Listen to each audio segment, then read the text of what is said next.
Esse é o canal Verdades Ocultas da Bíblia. Sejam muito bem-vindos. Torne-se membro do canal e tenha acesso à nossa biblioteca. Ative o sino das notificações. Olá, meus amigos, bem-vindos ao canal Verdades Ocultas da Bíblia. E hoje vamos a mais um excelente vídeo falando acerca da arqueologia das terras de Israel e de Judá, fazendo paralelos entre a narrativa bíblica e os achados arqueológicos significativos. A ciência demonstrando que nós temos uma narrativa na Bíblia. E quando eu falo que nós temos uma narrativa, eu estou dizendo que esta narrativa não necessariamente é a verdade, mas é uma construção mitológica, simbólica, político-religiosa. Sim, nós já sabemos que Davi e Salomão são personagens lendários. Nada do que eles disseram assim na Bíblia ter construído, eles construíram de fato. Absolutamente nada. A expansão das terras ao sul, arqueologicamente comprovado, só veio a acontecer quando Israel perde, assim, vamos dizer assim, as batalhas, as guerras, Israel Norte, no jogo de poder contra o Império Assírio. Então, famílias abastardas do norte se refugiam no sul. Extratos de escavações demonstram claramente, nesse período em que o norte está sendo enfraquecido pelo Império Assírio, vê-se claramente que é nesse período que começam as expansões, as grandes expansões demográficas e territoriais, no sentido de fazer construções no Reino do Sul. Nós leremos o livro A Bíblia Desenterrada, do arqueólogo israelense Israel Finkelstein. O que nós percebemos claramente quando analisamos dados arqueológicos é que Judá não era nada. Exatamente. Judá não era nada.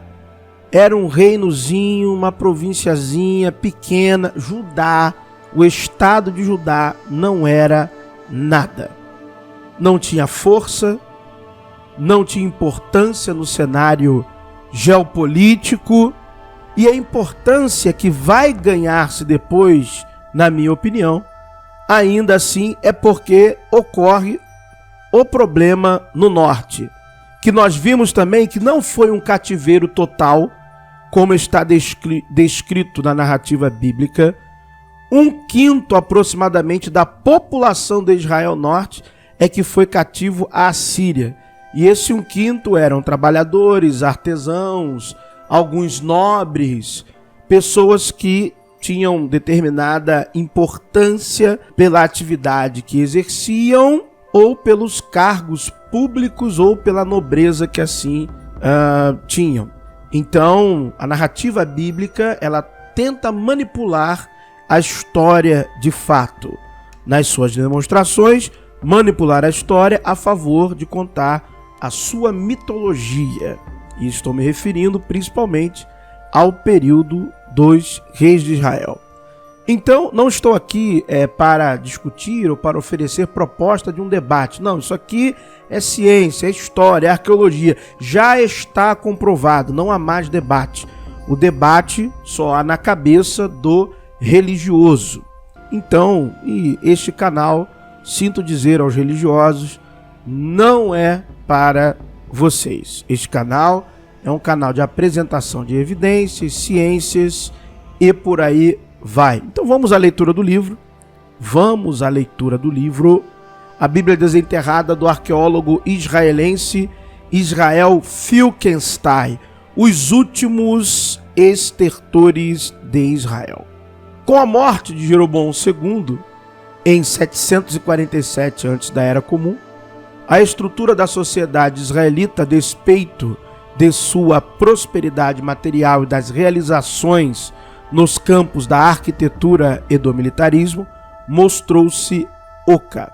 Provavelmente surgiram facções entre os administradores regionais, os oficiais do exército e grupos com interesses específicos. Os reis se sucederam de forma relativamente rápida e usualmente sangrenta. O equilíbrio delicado entre independência econômica e aliança política com ou subserviência à Assíria se desfez gradualmente. A narrativa apresentada pelo segundo livro dos reis suplementa por confirmações ocasionais nos registros da Assíria. É tudo que temos para continuar documentando a queda de Israel. A série de sublevações dinásticas violentas em Samaria não poderia ter ocorrido em uma época mais perigosa. Grandes mudanças estavam acontecendo na Mesopotâmia. No ano 745 antes da Era Comum, exatamente depois de 2 reis terem sido assassinados em Samaria, o ambicioso governador da grande cidade assíria de Calane, no vale do rio Tigre, revoltou-se contra seus próprios superiores e iniciou o processo que transformaria a Assíria em um estado brutal e predador. Esse novo rei, Tiglat-Falazar III, também conhecido na Bíblia por seu nome babilônico Pu, iniciou nada menos que uma reforma completa do Império Assírio. Primeiramente em suas relações com seus anteriores vassalos, que passariam a ser controlados bem mais diretamente.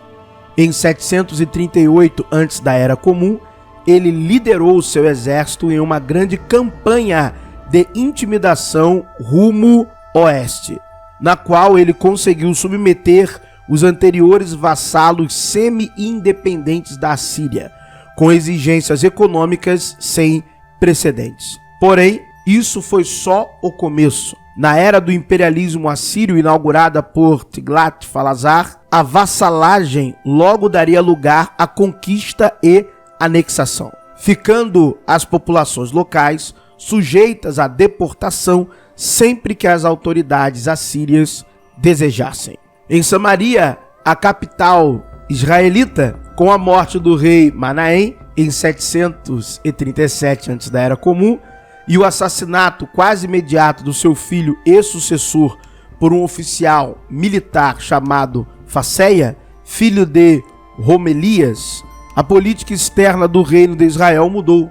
Não temos informação sobre os motivos políticos e pessoais de Faceia, esse último usurpador, mas sabemos que de uma hora para outra ele pôs fim à vassalagem obsequiosa de Israel em relação à Assíria. Talvez em uma reação desesperada à mudança da política assíria e pela inabilidade de cumprir as exigências assírias. Faceia aderiu à coalizão de outras potências locais, incluindo o rei Rassim de Damasco e algumas cidades filisteias, em uma aposta desesperada na independência. O que se seguiu foi uma série trágica de estimativas equivocadas que significaram o fim do Israel independente. E de fato, o fim da possibilidade de que qualquer dos estados do Levante algum dia seria livre para agir independentemente enquanto o Império Assírio sobrevivesse. Faceia e Rassim esperavam organizar uma ampla frente comprometida de resistência à Síria, formada por todos os estados da região. A coalizão não se materializou e a reação de Tiglat-Falazar foi furiosa. Após conquistar Damasco, executar a Síria e abrir caminho para a costa do Mediterrâneo, destruindo cidades potencialmente rebeldes e assegurando que os rebeldes não obteriam nenhuma ajuda do Egito, Tiglat-Falazar concentrou-se completamente no reino de Israel, conquistando a maior parte dos seus territórios e destruindo suas principais cidades e deportando parte de sua população. Tiglat-Falazar pôs Israel de joelhos. Na época da morte de Tiglat-Falazar, em 727 a.C. da Era Comum, a maior parte do território do Reino do Norte já havia sido anexada diretamente ao Império Assírio. Naquela ocasião, ele foi dividido administrativamente nas províncias de Dor, ao longo da costa norte, Meguido, no Vale de Israel e na Galileia, e Galad, nas terras altas da Transjordânia. Um alto relevo da época de Tiglat-Falazar III, retratando o sítio à cidade chamada Gazru, provavelmente Gazer, indica que a planície costeira sul de Israel não escapou ao amargo destino das províncias do norte. Tudo que sobrou do Reino do Norte foi a região montanhosa em torno da capital Samaria, e assim Tiglat-Falazar pôde se vangloriar na inscrição monumental. Então, uma inscrição de Tiglat-Falazar, a terra de Bit-Un-Ria, isso é a casa de Anri, cujas cidades todas arrasei em minhas primeiras campanhas, saqueei seu gado e poupei somente a isolada Samaria. Muito interessante todo esse relato histórico de Israel Finkelstein. Mostra que os problemas não eram espirituais, eram geopolíticos, eram atrelados a potências econômicas e militares que estavam na alternância de poder na região. E mostra claramente que Tiglat-Falazar via com grande honra e importância Anri. Engraçado, a dinastia Onrida, como ela é honrada até pelos seus inimigos, mesmo depois de terem sido dizimados. Muito curioso isso, o verdadeiro grande imperador que existiu na Bíblia, então, foi Anri, e o seu grande sucessor foi seu filho Acabe, não Davi e Salomão. A verdade é que Judá não tinha proeminência no cenário internacional. A verdade é que sempre o mais perigoso, o mais forte, era o Reino do Norte. Era quem fazia acontecer o jogo geopolítico em terras cananeias. Muito obrigado por terem assistido a mais um vídeo do canal Verdades Ocultas da Bíblia. Deus abençoe a todos. Obrigado por assistir mais um vídeo. Se inscreva no canal. O link do grupo e do canal do Telegram estão na descrição do vídeo.